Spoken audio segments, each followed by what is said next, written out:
Hello everyone, আপনারা সবাই কেমন আছেন? আশা করি খুব ভালো আছেন এবং সুস্থ আছেন। আমি Poushali, welcome you all to another new blog. অপেক্ষা আর উত্তেজনা যেন বাদ মানছে না, শুধুই মনে হচ্ছে যে কখন পৌঁছবো। তার কারণ তো দুটোই। ওই যে ঠিক গত দিনের যেই ব্লগটা পোস্ট করেছি, এর আগের সেই ব্লগটাতে শুরু করেছি ইয়েলোস্টোনের জার্নি। ইয়েলোস্টোন ছাড়াও এই জার্নিতে আছে আরও দুটো ন্যাশনাল পার্ক, যদিও সেই দুটোই কতটা সময় দিতে পারবো বা কতটাই বা সেই দুটো দেখার মতো অবস্থায় রয়েছে সেটা এখনও ঠিক বলতে পারছি না স্পটে না পৌঁছলে। তো সেই তিনটে জায়গা দেখার জন্য আর তার সঙ্গে আরও যেসব পুরনো বন্ধুদের সঙ্গে দেখা হবে তার জন্য যেন মনে হচ্ছে যে কখন ঠিক এই ফ্লাইটের জার্নিটা শেষ হবে। তবে এর আগের যেই ফ্লাইটটি ছিল তার জার্নির ডিস্টেন্সটা ছিল আর একটু বেশি, আর এটা তবে আরও অনেকটাই কম, মাত্র 1.5 ঘন্টা। প্রায় এই 1.5 ঘন্টা সময়ের একটু বেশি এই স্ক্রিনটার দিকে তাকিয়ে দেখতে দেখতেই আর কিছু পড়তেই কেটে গেল।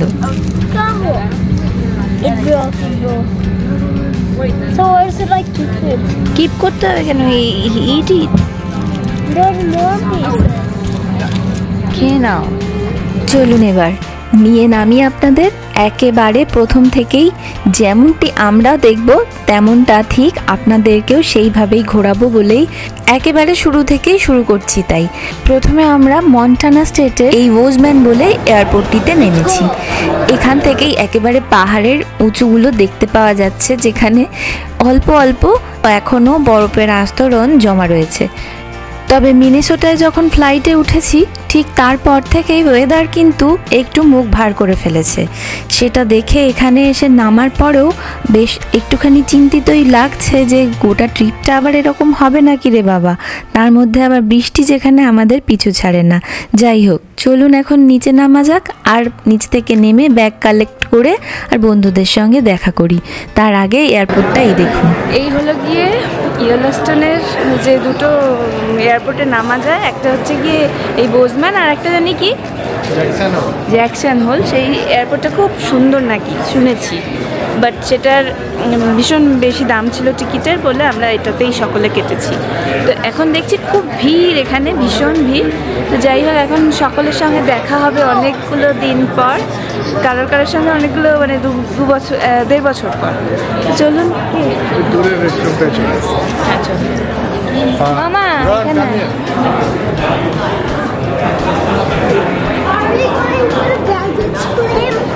হ্যাঁ, ব্যাগেজ ক্লেমে যাবো। ফার্স্ট রেস্টরুমে গিয়ে তারপর baggage.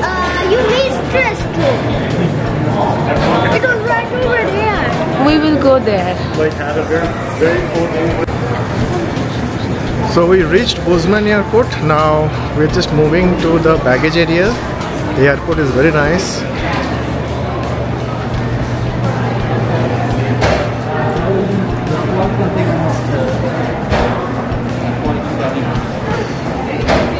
The lovely view.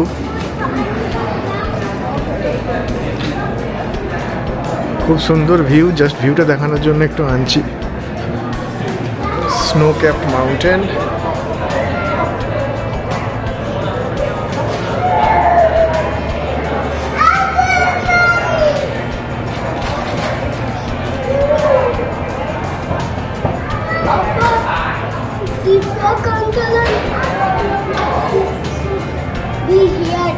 they're here. They went to take the car. We will just freshen up and then we'll go. Okay. And this is the mountain. See? Mount Everest. So nice. Mount Everest. Not Mount Everest. See a private plane. America যেহেতু শীতপ্রধান দেশ, আর শীতপ্রধান দেশ বলেই এ দেশের বহু রাজ্য আছে যে রাজ্যে প্রায় মে মাস পর্যন্ত স্নোফল হয়। শুধু যে স্নোফল হয়ে জমে থাকে সেটাও নয়, স্নোফল হয়। যেমন কি এইখানেই শুনছিলাম যে গতকাল অবধি স্নোফল হয়েছে। এইসব এরিয়াগুলোতে হয়তো সেরকম হয়নি। যাই হোক, দেখা যাক এখন কতটা কি হয়েছে। ওয়েদারটা একটু গ্লুমি হয়ে আছে, মেঘলা, এখন সেরকম রোদ্দুর দেখা যাচ্ছে না।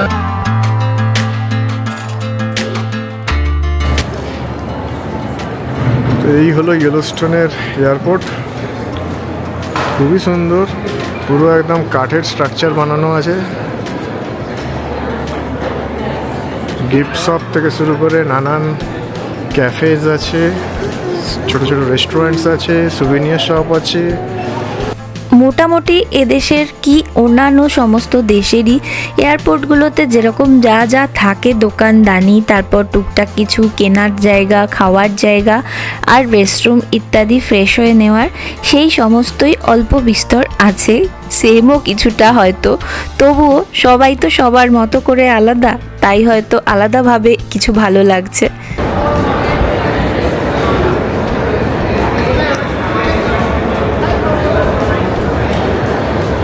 বহুদিনের অপেক্ষার পর আজ আবার সব বন্ধুরা একসাথে, যদিও ওরা সকলে একই জায়গায় থাকে, কম বেশি দেখা সাক্ষাৎ হয়, আমরাই শুধু বিচ্ছিন্ন হয়ে গিয়েছি।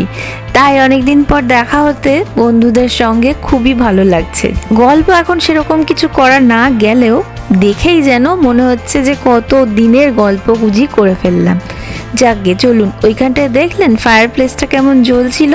কারণ কি যে এখানে অল্প অল্প ঠান্ডা, ওই যে বললাম স্নোফল হয়েছে বলে, তাই জন্য বেশ অল্প স্বল্প ঠান্ডাই লাগছে। তাই জন্য বুঝি এয়ারপোর্টের ফায়ার প্লেসটাও জ্বালিয়ে রেখেছে, বা ডিজাইন কিনা জানি না। এই এয়ারপোর্টে তো আমাদের আজ ফার্স্ট দিন। যাই হোক, এখান থেকে তারপরে লাগেজ ক্লেম এরিয়াতে এসে ব্যাগেজগুলো নিয়ে এবার চলুন এয়ারপোর্ট থেকে বেরোবো। আমাদের তো রেন্টাল কার রেন্ট নেওয়া আছে, তো সেই গাড়ি দুটো এখন দেখি কে কোন গাড়িতে ফিট হই। আমরা বাসে যাচ্ছি। এর মাথাটা উঠে যাচ্ছে কেন? কোনটায় আছে এখন? সেবার যখন ক্যামেরাটা চুরি হয়ে গেল, তারপরে তো আবার নতুন ক্যামেরা কেনা হয়েছে। এবার নতুন ক্যামেরা কেনার পর থেকে সেরমভাবে ব্লগ করা হয়নি, তাই জন্য মাঝে মাঝে একটু এই ক্যামেরাটা এখনও সড়গড় হয়নি সেভাবে, সব ফিচার্সগুলো জানি না তো, ওই জন্য একটু একটু অসুবিধাও হচ্ছে। আর তাই ভিডিওটাতেও অল্প স্বল্প বোঝা যাচ্ছে যে কখনো ওপরে কখনো বা বেশি নিচে হয়ে যাচ্ছে। তো যাই হোক, আশা করি এই ট্রিপটাতেই সমস্ত শিখে নেওয়া যাবে। এবার বেরিয়ে ফার্স্টে গাড়ি, দেন একটু খাবার টাবার তুলে আর রওনা দেব। কোনটা বড় গাড়ি? ওইটা কে চালাবে এগুলো? আমি আর ও আচ্ছা, আমরা যতজন মেম্বার ছিলাম তাদের জন্য দুটো গাড়ি লাগতো, আর তাই জন্য একটা গাড়ি মোটামুটি বেশ বড় আর আরেকটা ছোট। তো দুটো গাড়ি নিয়ে এবার সবাই যে যার মতো সিট বুক করে নিয়ে আর বেরিয়ে পড়লাম। প্রথমে একটুখানি খাবার তুলে নেব, কারণ এখান থেকে আমরা রওনা দেব হচ্ছে গ্লেশিয়ার ন্যাশনাল পার্কের উদ্দেশ্যে, আর সেটা মন্টানা স্টেট পার করে। তো মন্টানা স্টেটে বলে এখন আমাদের এখান থেকে প্রায় 8 ঘন্টা মতো জার্নি আছে। তো সেই জার্নিটাই ফার্স্ট কভার করব, ইভেন স্টার্টও করেছি। আর স্টার্ট করার পরে মনে হচ্ছে যে কী রে বাবা, ওয়েদারটা কি এরকমই থাকবে নাকি? তো এখনও মেঘটা কিন্তু কাটেনি, তবে এই কিন্তু শুরু। এই রকমই হচ্ছে, এর চেয়ে আরও অপূর্ব অপূর্ব জায়গা আছে। এইটা তো জাস্ট শুরু, মানে ট্রেলার বললেও কম হয়। তো এই হলো গিয়ে ইয়েলোস্টোনের যেসব সিনারি দেখতে পাওয়া যায় আর কি, সেই কাছাকাছি কিছুটা। Finally we started for Yellowstone.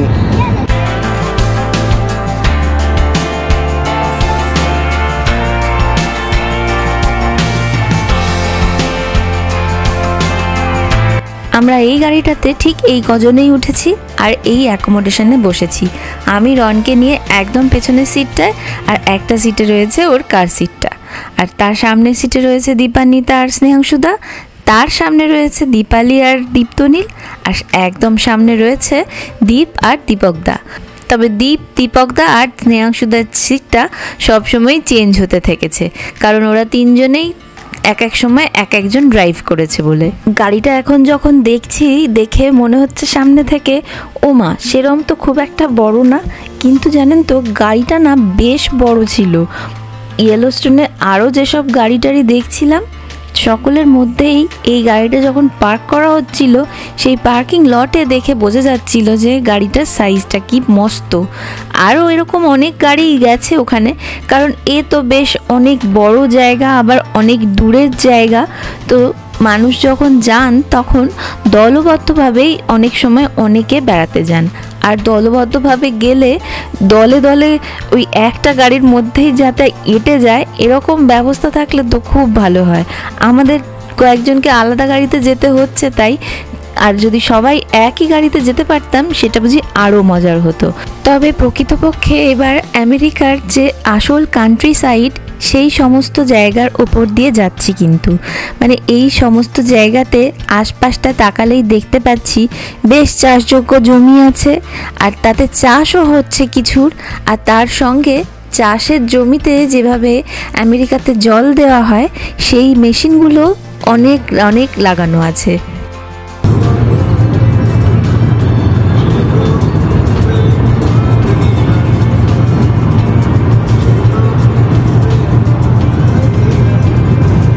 না, অনেকটা রাস্তা আকাশ মুখ গম্ভীর করে ছিল বটে, কিন্তু এবার একটু দেখছি বৃষ্টি নেমে গেছে। বেশ কিছুক্ষণ ধরে এরকম বৃষ্টি চলছে। বললাম ওই যে 7-8 ঘন্টার রাস্তা, তো 7-8 ঘন্টার জার্নিতে কিছুটা রাস্তা আসার পরে এই সবে এসেছি কিছুক্ষণ, প্রায় ধরুন ওই 2 থেকে 3 ঘন্টা মতো। আর আসার পরে দেখছি এখানটা দেখুন একদম আইডিয়াল কান্ট্রি সাইড, বেশ ঘরবাড়িও আছে। এর আগে যেখানগুলো দিয়ে পেরোচ্ছিলাম ওখানে শুধু চাষের জমি ছিল, চাষ আবাদ হয়। আর এইখানে চাষের জমির সঙ্গে ঘরবাড়ি আছে, প্লাস অনেক এদিক ওদিক কিছু পশু পাখিও চড়ে বেড়াচ্ছে, সেসবও দেখতে পাওয়া যাচ্ছে। আর কোথাও কোথাও যে চাষের জমিতে যেই জল দেয়, যে মেশিনগুলো বললাম যে দাঁড়িয়ে আছে, কোথাও কোথাও দেখছি সেই মেশিনগুলো থেকে জলও পড়ছে। তো এরম দৃশ্য শুধুমাত্র আমেরিকার কান্ট্রি সাইডগুলোতেই দেখতে পাওয়া যায়। শহরের মধ্যে তো বড় বড় বিল্ডিং আর আশপাশ প্লাজা টাজা দিয়ে ভর্তি, পার্ক থাকে, তাই এরকম পাহাড়ের কোলে ছোট ছোট বাড়ি আর পাহাড়ের মাঝখান দিয়ে হালকা হালকা মেঘ ঘুরে যাচ্ছে, তার মাঝেই রয়েছে বেশ বড় ঘন জঙ্গল আর খোলা আকাশ। আর সূর্য কখনো মেঘের আড়াল থেকে একবার বেরোচ্ছে, আবার মেঘে ঢাকা পড়ে যাচ্ছে। এরকমই তো দৃশ্য মনে মনে যে কতবার কল্পনা করেছি, আর তা আজ কল্পনায় নয়, একেবারে চোখের সামনে, চোখ বন্ধ করেও নয়।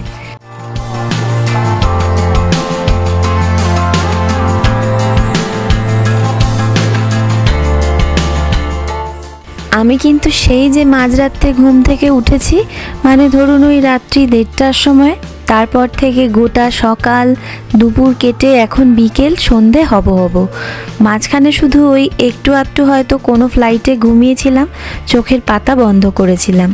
তারপর থেকে আর এত সুন্দর দৃশ্যের মাঝখান দিয়ে আর এরম ওয়েদারের মধ্যে দিয়ে যেতে যেতে একবারও মনে হচ্ছে না জানেন তো যে চোখটা একটু বন্ধ করি। একদম বাচ্চা হয়ে গিয়েছি। বাচ্চারা যেরম ঠিক করে যে চোখ বন্ধ করলেই বা ঘুমিয়ে পড়লেই মনে হয় যে ওদের বুঝি সব মিস হয়ে যাবে, সব মিস হয়ে গেল, ঠিক আমারও সেরম মনে হচ্ছে। আর তাই জন্য একটি বারের জন্য চোখ বন্ধ করছি না। আর আমার গুগু পাখিকে কিন্তু অনেক বকে বকে একটু ঘুম পাড়াতে পেরেছি। তিনিও সেই যে রাতে জেগেছেন, মাঝখানে 1-2বার একটু এয়ারপোর্টে বা ফ্লাইটে ঘুমিয়েছিল। আর তারপর এই এতটা রাস্তা যে চলে এসেছি, একটুও ঘুম হচ্ছিল না জানেন, নিয়ে এই কিছুক্ষণ আগে একটু চোখটা বন্ধ করেছে। যাক, অনেকটা রাস্তা চলে এসেছি, অনেক রকম ওয়েদার দেখেও ফেললাম। প্রথমে তো খুব মেঘলা ছিল, তারপর মেঘ কাটিয়ে বৃষ্টি নেমে কিছুক্ষণ রোদ ঝলমলে হলো, আর এবার আবার মেঘ মেঘ লাগছে, কারণ হচ্ছে গিয়ে এখন সন্ধে হয়ে গেছে তাই।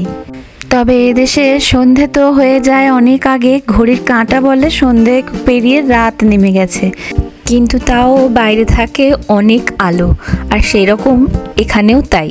আর তাই আলো থাকতে থাকতে পুরো হোটেলেও পৌঁছে যাব, সমস্তটা দেখতে দেখতে এবং উপভোগ করতে করতে। এক চুলও ছাড়া যাবে না, বুঝলেন তো।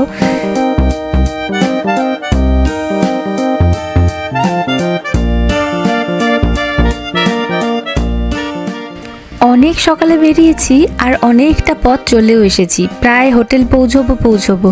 তাও যেন এত সুন্দর দৃশ্য দেখতে দেখতে মনেই হচ্ছিল যে কেন শেষ হয়ে যাচ্ছে এই জার্নিটা। কখনো কখনো এটা খুব মনে হয়। আপনাদেরও কি এরকম কখনো মনে হয়? তাহলে প্লিজ কমেন্টে জানাবেন। কিন্তু পৌঁছতে মোটামুটি বাজলো এখন প্রায় 10টা বাজতে যায়। তো বাইরে ভালোই মোটামুটি আলো আছে এখনো। যাই হোক, এটাই হচ্ছে কি আমাদের রুম, আর এবারের মতো হোটেল এটাই। এরপর থেকে সমস্তই হচ্ছে এয়ারবিএনবি। বেশ ছিমছাম সুন্দর গোছানো রুমটা দেখুন। যাক, শুধু রাতটাই এই হোটেলে, তারপরে আবার সকালে রওনা দেব।